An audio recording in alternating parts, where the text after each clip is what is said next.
Well, being a producer of this show, I see interesting stories. One of those stories I saw, it basically said that kids cannot hold crayons in preschool because they're always holding tablets or smartphones. And it just led me to think about the other effects that it can have on the brain. So today we have Dr. Chandra from the Preferred Medical Group, and she's a pediatrician, and she's going to explain some things about screen time with children. So one of the first questions I have is, does constant screen time or children being in front of a screen, tablet, smartphone, does it affect the brain in any way? Absolutely. It's a great question and very, very relevant to what we are all dealing with today. I think the majority of families that I see are asking this question and dealing with how much is okay, and if okay, what is okay, because it's been a big debate over the last 8 to 10 years. So I think it's okay in moderation with some caveats attached to it. And the American Academy of Pediatrics actually came up with a statement on this about 3 years ago. And it's interesting that this set of recommendations from the American Academy of Pediatrics is more relaxed than their previous one. So essentially the message is, yes, it is okay, but in moderation. And they say under 18 months of age, we really don't encourage it, though. If a child is doing a video chat with a grandparent that lives far away, or talking to a parent that's deployed, it's okay. We always encourage the parent to co-watch with the child so they can reteach whatever they saw on screen.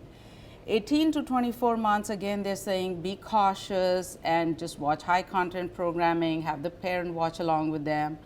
2 to 5 years, they're saying high content programming that is interactive, it's not violent, it's pro-social, up to an hour a day. And 5 and above, you can go up to 2 hours a day. Now we know that in the teenage years, of course, that usage just All day. all day, Wake and up, go to sleep. and that's when the ill effects come in. And I think as long as it's used in a controlled way, we can really use it to our advantage. Okay, so those games that we see like ABC Mouse, those type of games, are they better for children probably like 5 and up? Because sometimes I've seen people with 2-year-olds and they're like, here, like if you're on a plane, if you're in a grocery store and they're like, mom, mom, mom, and they just give them the smartphone or they just give them the tablet. How can we gauge, like we give them the tablet, but as far as moderation, what programs should we pick for our children? Should we stick to those ABC Mouse programs?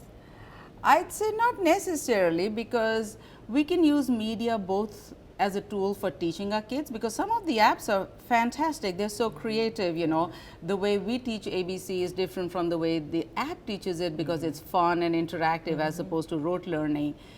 And it cannot replace the human interaction, and I think that is the big message. Children obviously learn best when they're interacting with human beings and their social, emotional well-being and learning.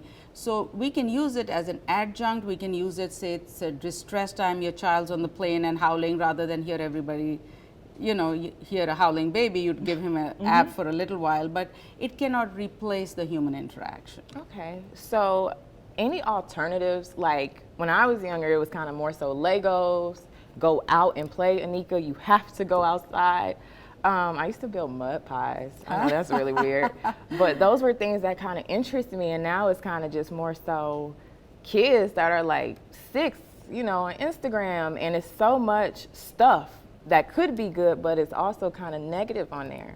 Absolutely. So the statistics show that actually by 1 year of age, 94% babies have had a handheld device.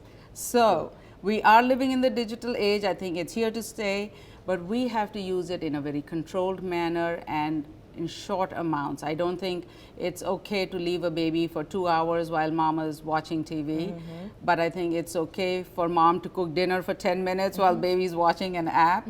So in controlled amounts and in a supervised manner. So should we, like, Toys R Us is closed, but should we go to Amazon and try to redirect their attention? Like if they keep begging, like after the 2 hours, if they still want the tablet, should we do like Legos or those type of games? Absolutely. Kids learn best when they're hands-on, so touching, feeling things, and they're also more creative when they have free play.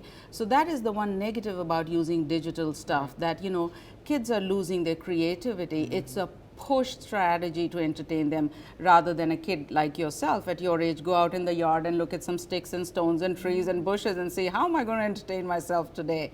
So yes, we do not want to kill the creativity of the children, and we do not want to take away that human interaction, but it's okay to use the apps in small doses and in very stimulating ways. Thank you for coming on. I think everybody needed this. My best friends, me, everybody, aunts, uncles, because I so often you just want to give them the tablet. Like, please, it's just the give easy me. option. It's the easiest option. Could be the cheapest option depending on how you use it and when you get it. So thank you for coming on and discussing, and I can't wait for you to come back. And for all the other topics I have swirling around in my brain. Wonderful. Thank you for having me. No problem. Bye-bye.